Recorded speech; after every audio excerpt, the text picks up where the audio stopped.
मुंशी प्रेमचंद की ज़्यादातर कहानियाँ भारतीय नारी के जीवन में आने वाली अनेकानेक समस्याओं को अभिव्यक्त करने वाली और उनका समाधान ढूंढने का प्रयास करने वाली कहानियाँ हैं।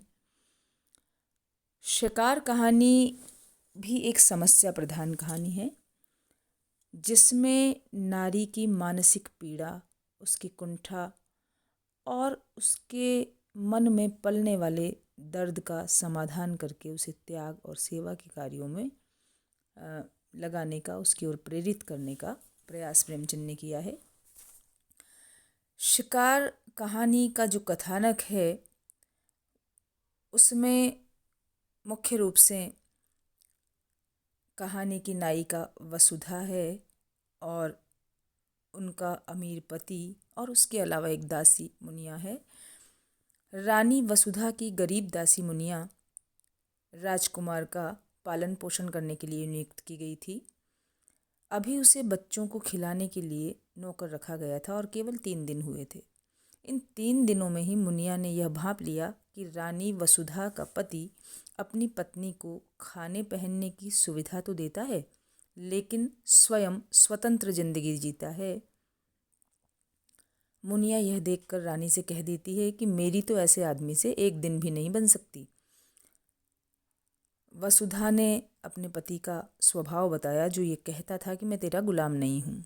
मुनिया राजमहल के तौर तरीके नहीं जानती थी, लेकिन कहने लगी कि मैं तो ऐसे आदमी की मूछें उखाड़ लूँगी जो घर की कठोरता से रक्षा न कर सके। वह किस काम का? मैं अपने पति के बराबर काम करती हूँ, इसलिए धौंस सहन नहीं करती।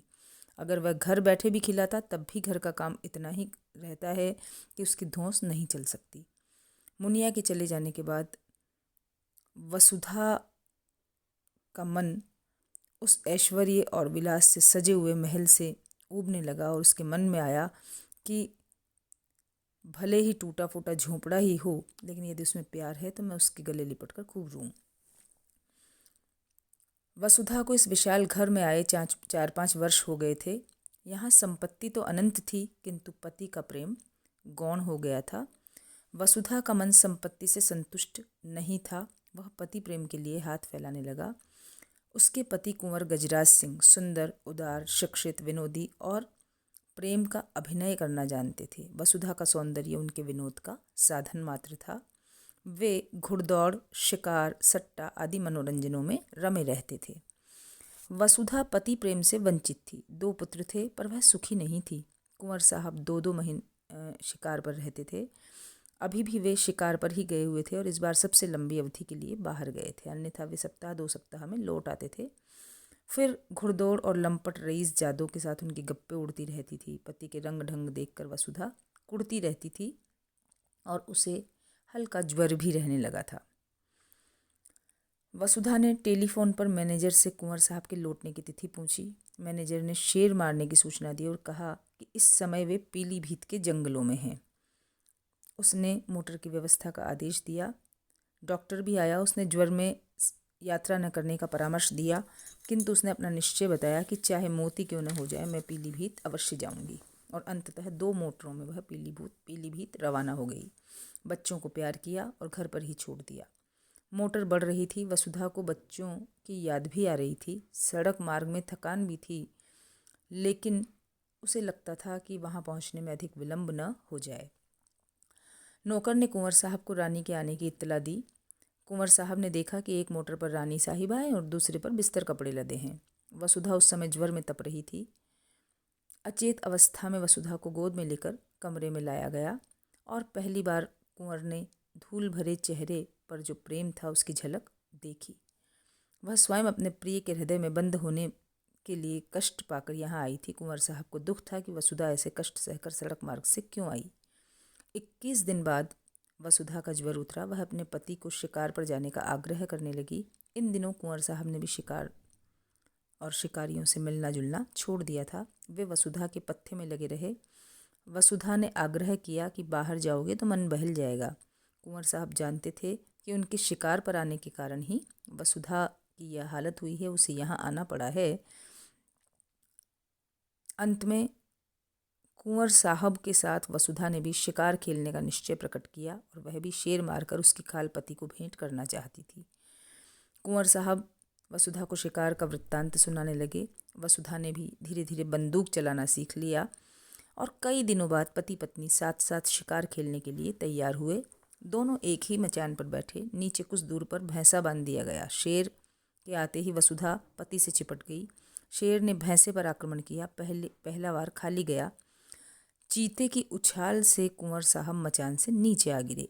एक क्षण में वसुधा ने अपना कर्तव्य निश्चित करके शेर पर गोली चलाई। शेर नीचे गिर पड़ा। वह अचेत होती हुई भी संभल गई। उसने देखा शेर उठने का प्रयत्न कर रहा है और वह रिवाल्वर लेकर नीचे कूदी और शेर पर रिवाल्वर से ताबड़तोड़ गोलियां चला दी।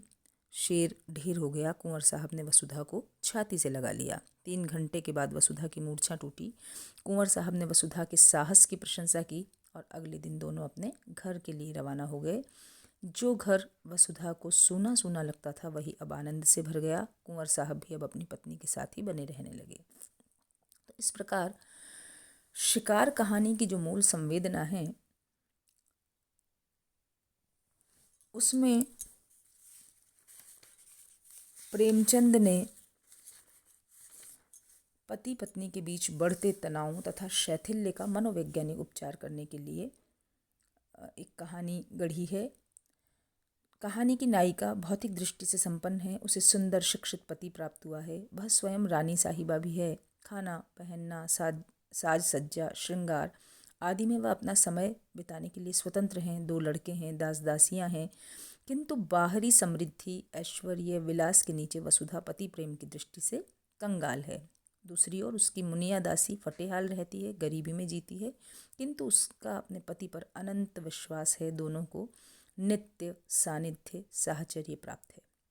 दोनों लड़ते झगड़ते भी हैं किंतु एक दूसरे के प्रति अत्यंत आत्मीयता से एक भी हो जाते हैं। दूसरी ओर वसुधा है जो रानी है, संपन्न है, ऐश्वर्यशालिनी है, किंतु पति प्रेम की दृष्टि से वह मुनिया से के सामने कहीं नहीं ठहरती। उसका पति केवल इतना ही कहता है, तुम खाओ पियो, मौज उड़ाओ, श्रृंगार करो, किंतु मुझे कुछ ना कहो, मैं किसी का गुलाम नहीं हूँ। कुंवर गजराज सिंह वसुधा को केवल मनोरंजन और विलास की वस्तु समझता है और शिकार, घुड़दौड़ आदि में और गप्पों में मस्त रहता है। वसुधा पति प्रेम की भूखी है। उसका हृदय पति को समग्र रूप से पाना चाहता है किंतु वह विवश है। वसुधा की यह निसंगता की पीड़ा उसके लिए असह्य है। पति को वह अपना बनाने में, उसका हृदय और प्रेम जीतने में असफल लगती है। प्रेमचंद ने इसी समस्या का समाधान इस कहानी की मूल संवेदना के रूप में प्रस्तुत किया है कि जिससे पति पत्नी का पारस्परिक प्रेम और विश्वास लौट आया और उनका घर आनंद से भर गया। प्रेमचंद की दृष्टि में त्याग, तपस्या और उत्सर्ग भाव ही पति पत्नी को परस्पर आत्मसमर्पण के लिए प्रेरित करता है। पति पत्नी के संबंधों में जो शिथिलता आ जाती है उसको त्याग, तपस्या और समर्पण भाव ही मिटाने में सक्षम है और वे पुनः जीवन में ताजगी भर देते हैं। इसका उदाहरण वसुधा के पति प्रेम का स्रोत जब सूख सा गया तो वसुधा पीलीभीत पहुंचती है और प्राणों की बाजी लगाकर भी अपने पति की रक्षा करती है। और जब वह ऐसा करती है तो उसके पति के मन में जो प्रेम का स्रोत सूख गया था वह पुनः प्रवाहित हो जाता है।